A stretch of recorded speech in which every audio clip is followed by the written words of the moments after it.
ವೇದಿಕೆಯ ಮೇಲೆ ಅಷ್ಟೇ ಮಾತುಕತೆ ಆಗಿದ್ದು. ಬಟ್ ವಿಜಯೇಂದ್ರ ಮತ್ತು ಯಡಿಯೂರಪ್ಪನವ್ರ ಜೊತೆಗೆ ವಿಜಯೇಂದ್ರರು ಅಮಿತ್ ಶಾ ಅವ್ರನ್ನ ಹೋಗಿ ರಿಸೀವ್ ಮಾಡ್ಕೊಂಡ್ರು ಏರ್ಪೋರ್ಟ್ನಲ್ಲಿ. HAL ಏರ್ಪೋರ್ಟು ಸ್ಪೆಷಲ್ ಫ್ಲೈಟಿಗೆ ಬಂದರು. ಅಮಿತ್ ಶಾ ಅವ್ರದ್ದು ಶೆಡ್ಯೂಲ್ ಬಹಳ ಟೈಟ್ ಇತ್ತಂತೆ. ಉಡುಪಿ ಮಠದವ್ರು ಇಲ್ಲ ನೀವು ಬರಲೇಬೇಕು ಅಂತ ಕರೆದಿದ್ದಾರೆ. ತಮಿಳ್ನಾಡಿನಲ್ಲಿದ್ದರು ಅವರು. ಹಾಗೆ ಬೆಂಗಳೂರಿಗೆ ಹೋಗಿ ಮತ್ತೆ ಹಿಂಗೆ ವಾಪಸ್ ಹೋಗೋದು ಅನ್ನೋ ಥರ ಬಂದಿದ್ದಾರೆ. ಅದನ್ನ ಮೊದಲೇ ಹೇಳಿದ್ರಂತೆ, ಬೇರೆ ಏನೂ ಮೀಟಿಂಗ್ ಏನೂ ಇಟ್ಕೋಬೇಡಿ, ಉಡುಪಿ ಮಠದವ್ರು ಒತ್ತಾಯಿಸಿ ಕರೆದಿದ್ದಾರೆ, ನಾನು ಇಲ್ಲ ಅನ್ನೋದಕ್ಕಾಗೋದಿಲ್ಲ ಅನ್ನೋ ಕಾರಣಕ್ಕೆ ಬರ್ತಿದ್ದೀನಿ ಅಂತ ಮೊದಲೇ ಸ್ಪಷ್ಟವಾಗಿ ಹೇಳಿದ್ರಂತೆ. ತಮಿಳ್ನಾಡಿನಿಂದ ಸೀದಾ ಬಂದು ಬೆಂಗಳೂರು ಏರ್ಪೋರ್ಟಿಗೆ ಲ್ಯಾಂಡ್ ಆಗಿದ್ದಾರೆ. ಕಾರ್ಯಕ್ರಮ ನಡೀತಾ ಇದ್ದ ಜಾಗಕ್ಕೆ ಬಂದಿದ್ದಾರೆ. ಅಲ್ಲೊಂದು ಊಟ ಮಾಡಿದ್ದಾರೆ. ವಿಜಯೇಂದ್ರ ಅವರು ಅಮಿತ್ ಶಾ ಅವ್ರನ್ನ ರಿಸೀವ್ ಮಾಡಿ ಒಟ್ಟೊಟ್ಟಿಗೆ ಬಂದಿದ್ದಾರೆ ಕಾರ್ಯಕ್ರಮ ನಡೀತಾ ಇದ್ದ ಜಾಗಕ್ಕೆ. ಊಟ ಮಾಡುವಾಗ ಅಕ್ಕಪಕ್ಕ ಒಂದು ಕಡೆ ಯಡಿಯೂರಪ್ಪನವರು, ಒಂದು ಕಡೆ ವಿಜಯೇಂದ್ರ ಕೂತ್ಕೊಂಡಿದ್ರಂತೆ. ಊಟ ಮಾಡುವಾಗ ಏನೇನೋ ಮಾತುಕತೆ ನಡೆದಿದೆ. ಅದೇನು ಅಂತ ಯಾರಿಗೂ ಗೊತ್ತಾಗಿಲ್ಲ. ಅಲ್ಲಿ ಮಾಧ್ಯಮದವರು ಇರಲಿಲ್ಲ ಬಿಡಿ. ಏನೇನೋ ಮಾತುಕತೆ ಆಗಿದೆ. ಆಮೇಲೆ ವೇದಿಕೆಗೆ ಬಂದಿದ್ದಾರೆ. ವೇದಿಕೆಯಲ್ಲಿ ಅರವಿಂದ್ ಲಿಂಬಾವಳಿಯವರಿಗೆ ಅಮಿತ್ ಶಾ ಅವ್ರನ್ನ ಮಾತಾಡಿಸೋದಕ್ಕೆ ಸೈಕಲ್ ಗ್ಯಾಪಲ್ಲಿ ಸಿಕ್ಕಿದ್ದೇ ಇಷ್ಟು ಅವಕಾಶ. ಅಷ್ಟರಲ್ಲಿ ಒಂದು ಹಾಳೆ ತೆಗೆದು ಕೊಟ್ಟರು. ಅಮಿತ್ ಶಾ ಅವರು ದಿಲ್ಲಿಗೆ ಬನ್ನಿ ಅಂತ ಹೇಳಿದ್ರಂತೆ. ದಿಲ್ಲಿಗೆ ಬನ್ನಿ ಅಂದ್ರಂತೆ. ಆ ನಂತರ ಮತ್ತೆ ಕಾರ್ಯಕ್ರಮ ಮುಗೀತು. ವೇದಿಕೆಯಿಂದ ಕೆಳಗಿಳಿದ್ರು. ಇವ್ರ ಜೊತೆಗೆ ವಿಜೇಂದ್ರರ ಜೊತೆಗೆ ಏರ್ಪೋರ್ಟಿಗೆ ಹೋದರು. ಏರ್ಪೋರ್ಟ್ನಲ್ಲಿ ಆರ್ ಅಶೋಕು, ಚಲವಾದಿ ನಾರಾಯಣ ಸ್ವಾಮಿ ಅವರು ನೋಡ್ತಾ ಇದ್ದೀರಲ್ಲಿ. ಎಲ್ಲರೂ ಭೇಟಿಯಾಗಿದ್ದಾರೆ, ಬೀಳ್ಕೊಟ್ಟಿದ್ದಾರೆ, ವಾಪಸ್ ಹೊರಟಿದ್ದಾರೆ. ಪತ್ರದಲ್ಲಿ ಏನಿತ್ತು ಅಂತ ಕಂಪ್ಲೇಂಟೇ ಇರುತ್ತೆ, ಇನ್ನೇನಿರುತ್ತೆ BJP ಅವ್ರದ್ದು. ಹಂಗಾಯಿತು ಹಿಂಗಾಯಿತು, ವಿಜೇಂದ್ರ ಹಂಗೆ ಮಾಡಿದ್ದಾರೆ ಹಿಂಗೆ ಮಾಡಿದ್ದಾರೆ, ಈ ಥರದ ಕಂಪ್ಲೇಂಟ್ ಇರುತ್ತೆ. ನೋಡಿ, ಇಲ್ಲಿ ತುಂಬ ಜನ ಅಂದರು BJPಯ ಬಣ ಬಡಿದಾಟಕ್ಕೆ ಬ್ರೇಕ್ ಹಾಕ್ತಾರಾ ಅಮಿತ್ ಶಾ, 7ನೇ ತಾರೀಕು ಬೆಂಗಳೂರಿನ ಕಾರ್ಯಕ್ರಮದಲ್ಲಿ ಭಾಗಿಯಾದಾಗ ಸಭೆ ಮಾಡ್ತಾರಾ ಅಮಿತ್ ಶಾ.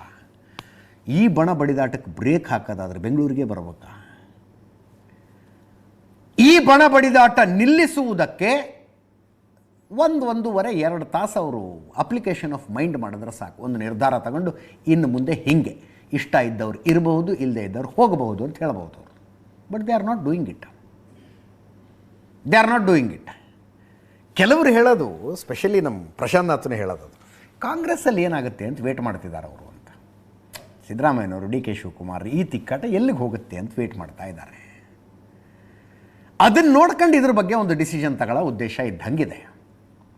ಮೊನ್ನೆ ರಾಜ್ಯಾಧ್ಯಕ್ಷರ ಆಯ್ಕೆ ವಿಷಯ ಬಂದಾಗ ಒಂದು ಮಾತಾಡಿದ್ವಿ ನಾವು. ಕನಿಷ್ಠ 50% ಜಿಲ್ಲಾಧ್ಯಕ್ಷರ ನೇಮಕಾತಿ ಆದಮೇಲೆ ಅದರ ಬೇಸ್ ಮೇಲೆ ರಾಜ್ಯಾಧ್ಯಕ್ಷರ ಆಯ್ಕೆ ಆಗುತ್ತೆ. That is the process. ಹಾಗೆ BJP ರಾಷ್ಟ್ರೀಯ ಅಧ್ಯಕ್ಷರ ನೇಮಕವೂ ಅಷ್ಟೇ. 50% ರಾಜ್ಯಗಳಲ್ಲಿ BJP ರಾಜ್ಯಾಧ್ಯಕ್ಷರ ನೇಮಕ ಆಗಬೇಕು. ಅದರ ಆಧಾರದ ಮೇಲೆ ರಾಷ್ಟ್ರೀಯ ಅಧ್ಯಕ್ಷರು ಫೈನಲ್ ಆಗ್ತಾರೆ.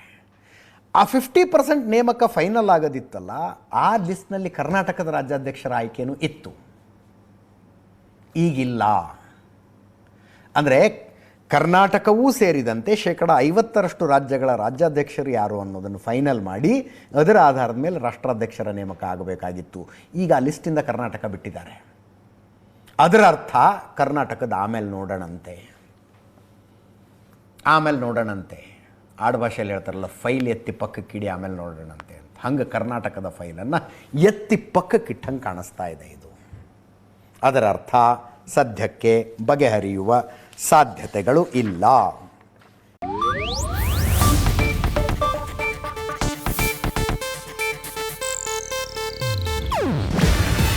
ಇದು ಏಷ್ಯಾನೆಟ್ ನ್ಯೂಸ್ ನೆಟ್ವರ್ಕ್ ಪ್ರಸ್ತುತಿ. ನೀವು ನೋಡ್ತಿದ್ದೀರಾ ಏಷ್ಯಾನೆಟ್ ಸುವರ್ಣ ನ್ಯೂಸ್.